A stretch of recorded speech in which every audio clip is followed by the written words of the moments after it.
Morning time stories. పొదరిల్లు రెండో భాగం. మొదటి భాగంలో ఉద్యోగం కోసం శంకర్, సుందర్ ఇద్దరు కూడా రైలెక్కి పట్టణానికి బయలుదేరుతారు. అక్కడికి వెళ్ళిన తర్వాత అక్కడ సుబ్బు అనే ఒక వ్యక్తి పరిచయం అవుతాడు. సుబ్బు వాళ్లతో ఎలా మాట్లాడతాడు, మీకు ఈ సిటీ కొత్త కాబట్టి నేను జాగ్రత్తగా మిమ్మల్ని చూసుకుంటాను, అలాగే నాకు తెలిసిన చోట ఖచ్చితంగా మీకు ఉద్యోగం ఇప్పిస్తాను, మీరు నాతో పాటు రండి, నా రూమ్కి వెళ్దాం అని అంటాడు. మీరు చాలా మంచి వాళ్ళలాగా ఉన్నారు, నేను చిన్నప్పటి నుంచి అంతే అండి. సరే, ముందు మీరు ఫ్రెష్ అప్ అయ్యి ఆ తర్వాత ఏమన్నా తిని ఆ తర్వాత తీరిగ్గా ఒకరి గురించి ఒకరం మాట్లాడుకుందాం, పదండి అంటూ వాళ్ళ బ్యాగులు తీసుకొని ముందుకు నడుస్తాడు. వాళ్ళిద్దరూ కూడా అతని వైపు వెళ్తారు. ఒరేయ్ తమ్ముడు, ఎందుకన్నా మంచిది మనం కొంచెం జాగ్రత్తగా ఉండాలి, డబ్బులు మొత్తం అన్నీ నీ దగ్గరే ఉన్నాయి కదా, బ్యాగులో పెట్టలేదుగా, నా దగ్గరే ఉన్నాయి అన్నయ్య, నువ్వేం కంగారు పడకు, సిటీలో ఎవ్వరినీ నమ్మకూడదు అని నాకు బాగా తెలుసు, మనం ఎన్ని చూడ్డం లేదు, ఈ సుబ్బులు కూడా నమ్మకూడదు, మనం ఎందుకైనా మంచిది జాగ్రత్తగా ఉండాలి. అందుకు అతను సరే అని అంటాడు. అలా వాళ్ళు ముగ్గురు కలిసి ఒక రూమ్కి వెళ్తారు.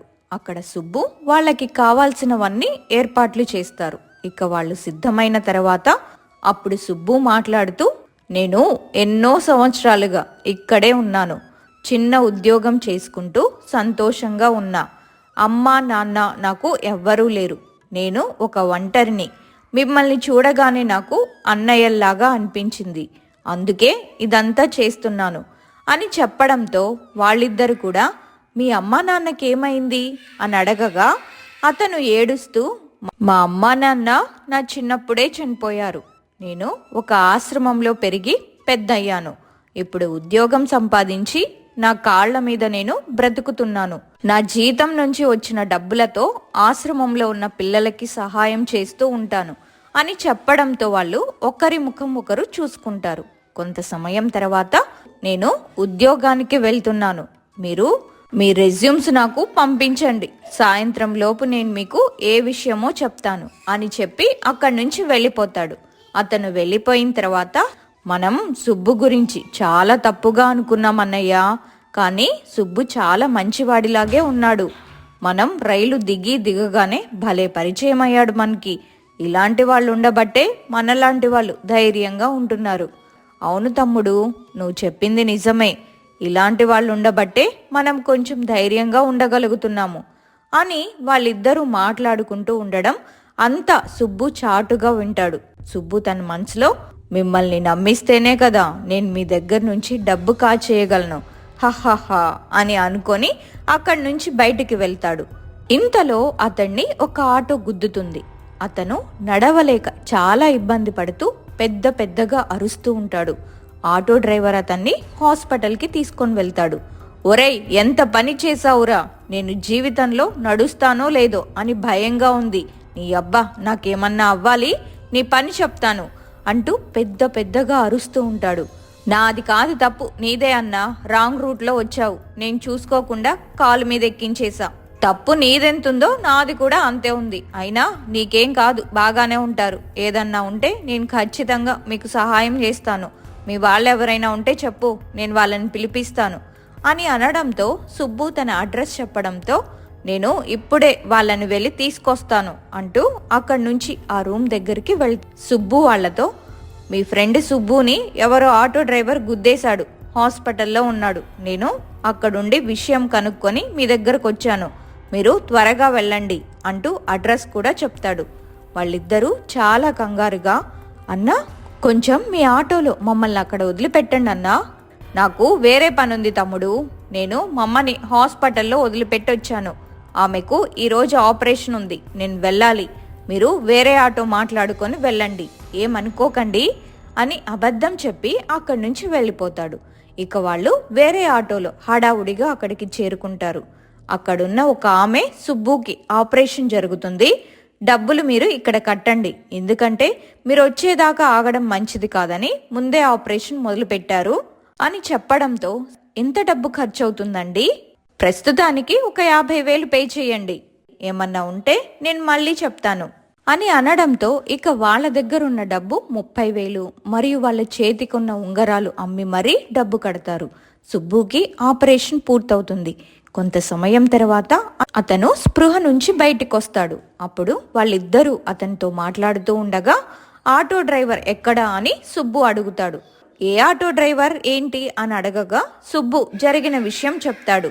ఆ మాట విని వాళ్ళిద్దరూ ఆశ్చర్యపోయి ఆటో డ్రైవర్ రావడం, ఎవరో నిన్ను గుద్దేశారు అని చెప్పడంతో సుబ్బు వాళ్లతో, అయితే ఆటో డ్రైవర్ భలే తప్పించుకున్నాడు, నాతో ఎంత డబ్బు ఖర్చైనా పర్వాలేదు నేను చూసుకుంటా అన్నాడు, మీ దగ్గరకొచ్చి ఎవరో నన్ను గుద్దేశారు అని అబద్ధం చెప్పి మిమ్మల్ని ఇక్కడికి పంపించాడు. మరి ఆ డబ్బు ఎలా కట్టారు? నాకు ఆపరేషన్ కూడా జరిగింది కదా. మేమే కట్టేశాం తమ్ముడు, నువ్వు ఎంత మంచివాడివి. ఎవరో ముక్కు ముఖం తెలియని మా కోసం ఒక రూమ్ ఇచ్చావు, ఉద్యోగం కూడా చూస్తాను అన్నావు. నువ్వు ఇంత చేస్తూ ఉంటే మేము ఆ మాత్రం చేయలేమా చెప్పు. నీ మంచితనమే నీకిలా ఉపయోగపడింది అని చెప్పడంతో సుబ్బు కళ్ళల్లో నీళ్లు తిరుగుతాయి. సుబ్బు మనసులో, అయ్యో పాపం, ఇలాంటి మంచి వాళ్ళనా నేను మోసం చేయాలని అనుకున్నాను. కానీ భగవంతుడే నాకు ఇలాంటి శిక్ష వేశాడు. పోనీలే, ఇలా జరగడం ద్వారా వాళ్ళ మంచితనం నాకు అర్థమైంది అని అనుకుంటాడు. ఇక 2 రోజులు అక్కడే ఉంటారు. 3వ రోజు మిగిలిన డబ్బును కూడా కట్టేసి అతన్ని తిరిగి రూమ్కి తీసుకొని వెళ్తారు. ఇదిలా ఉండగా అక్కడ వదిన, అన్నయ్య వీళ్ళ గురించి కంగారు పడుతూ ఉంటారు. ఫోన్ చేసినా వీళ్ళ ఫోన్ లిఫ్ట్ చేయడం లేదు అని వాళ్ళ వదిన చాలా కంగారు పడుతూ ఉంటుంది. ఏంటండి, బెల్లం కొట్టిన రాయిలాగా అలా ఒకచోటే ఉండిపోయారు? పిల్లలిద్దరూ పట్నం వెళ్ళి 3 రోజులవుతుంది. వాళ్ళ దగ్గర నుంచి ఎలాంటి కబురు లేదు. నాకు చాలా కంగారుగా ఉంది. మీరు మాత్రం ఏం పట్టించుకోవడం లేదు. నాకు కంగారుగానే ఉంది, కానీ ఏం చేయాలి అని అంటూ ఉండగా ఇంతలో ఫోన్ వస్తుంది. అది శంకర్ చేస్తాడు. ఇక శంకర్ ఫోన్ చేయడం వాళ్ళ వదిన వాళ్ళని తెగ తిట్టడం మొదలు పెడుతుంది. వదిన, అసలు మీకు కొంచెమైనా బుద్ధుందా? 3 రోజుల నుంచి మీ పాటికి మీరుంటే ఇక్కడ మేమెలా ఉన్నాము అనేది అర్థమవుతుందా అంటూ తిడుతూ ఉండగా అతను జరిగిన విషయం అంతా చెప్తాడు. ఆ మాటలు విని వాళ్ళిద్దరూ ఆశ్చర్యపోతారు. మరేం పర్వాలేదులే, డబ్బు పోతే మళ్ళీ సంపాదించుకోవచ్చు. అతనికి మీరు సహాయం చేయండి, ఏదన్నా డబ్బు అవసరం ఉన్నా నేను మీకు పంపిస్తాను అని ధైర్యం చెప్తాడు. ఇక వాళ్ళు కూడా సరే అని అంటారు. ఆ మాటలను వింటున్న సుబ్బు తన మనసులో, మొట్టమొదటిసారి నా మీద నాకే కోపంగా ఉంది. పాపం ఎంతో మంది అమాయకుల దగ్గర డబ్బు దోచుకున్నాను. వాళ్ళందరూ కూడా ఎంత బాధపడుతున్నారో ఏమో అనుకుంటూ ఉండగా ఇంతలో సుందర్, అవును సుబ్బు, అడగడం మర్చిపోయాను. ఇప్పుడు 3 రోజుల నుంచి నువ్వు హాస్పిటల్లోనే ఉన్నావు కదా, నువ్వు జాబ్కి వెళ్లకుండా ఉంటే నీకు ఇబ్బంది అవ్వదా? మరి మీ మేనేజర్కి కానీ లేదా అక్కడ ఉన్న ఎవరైనా అధికారులకి ఈ విషయం గురించి చెప్పావా? అందుకు సుబ్బు తడబడుతూ ఉంటాడు. ఇంతలో శంకర్, చెప్పే ఉంటాడులే, లేకపోతే ఉద్యోగం పోతుంది కదా. ఏం సుబ్బు, చెప్పావా? లేదంటే మేమేమైనా చెప్పాలా? అప్పుడు సుబ్బు, మీరు ఏమీ అనను అంటే మీకు ఒక నిజం చెప్పాలి. వాళ్ళు, అదేంటో చెప్పు అనగా సుబ్బు, నేను ఒక దొంగని, నాకు ఉద్యోగం ఏమీ లేదు, దొంగతనాలు చేసి జైల్లో తిరుగుతూ ఉంటాను. మీలాంటి వాళ్ళని ఇక్కడికి తీసుకొచ్చి డబ్బును దొంగలించి మకాన్ని మారుస్తూ ఉంటాను అని జరిగిన విషయం చెప్పడంతో వాళ్ళిద్దరూ పెద్దగా నవ్వుతూ, శంకర్, అది మాకు తెలుసు, ఎందుకంటే నువ్వు ఆఫీస్కి వెళ్తాను అని చెప్పి చాటుగా నిలబడి మా మాటలు వినడం నేను గమనించాను. ఎందుకు అనుమానం వచ్చి 2 నిమిషాల తర్వాత బయటికి చూస్తే నువ్వు అప్పుడే ఇక్కడి నుంచి వెళ్తున్నావు. అప్పుడు మా తమ్ముడికి చెప్తే సుందర్ ఇక్కడి నుంచి వెళ్ళిపోదామన్నాడు. కానీ బయటికి వెళ్ళిన ఖచ్చితంగా ఇలాంటి వాళ్ళు ఉంటూనే ఉంటారు, ఏమవుతుందో చూద్దాము, మన దగ్గర డబ్బు జాగ్రత్త చేయమని చెప్పాను అంటూ జరిగిన విషయం చెప్పడంతో సుబ్బు ఆశ్చర్యంగా, నేను దొంగనని అనుమానం వచ్చినా కూడా నాకు సహాయం చేశారా అంటే మీరు ఎంత గొప్పవాళ్ళో నాకు అర్థమవుతుంది.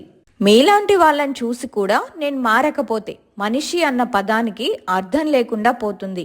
నేను ఇప్పుడు దాకా దొంగలించిన డబ్బు మొత్తం ఏదో ఒక రకంగా ఎవరి దగ్గరికి తీసుకున్నానో వాళ్ళందరికీ చేరుస్తాను అని చెప్పడంతో వాళ్ళిద్దరూ చాలా సంతోషపడుతూ, నీలో ఇలాంటి మార్పు వచ్చినందుకు చాలా సంతోషం అని చెబుతారు. ఇక వాళ్ళ ఉద్యోగం వేటలో పడతారు. వారం రోజుల తర్వాత శంకర్కు ఉద్యోగం వస్తుంది. అదే విషయాన్ని ఇంటికి ఫోన్ చేసి చెప్తాడు. వాళ్ళు చాలా సంతోషపడతారు. వదిన, సుందర్కి కూడా త్వరగా ఉద్యోగం వస్తే అంతకంటే సంతోషం ఎక్కడా ఉండదు అని అంటూ ఉండగా శంకర్, వాడికి ఉద్యోగం వస్తుంది, కంగారు పడకండి వదినా అంటూ చెప్తాడు. ఆమె కూడా అదే కోరుకుంటాను అని చెప్తుంది. రోజులు గడిచాయి, కానీ అతనికి ఉద్యోగం రాలేదు. అప్పుడే సుబ్బు అతనితో ఏదో చెప్తాడు. సుబ్బు ఏం చెప్పాడు, వాళ్ళు ఏం చేస్తారు అనేది తరువాయి భాగంలో చూద్దాం.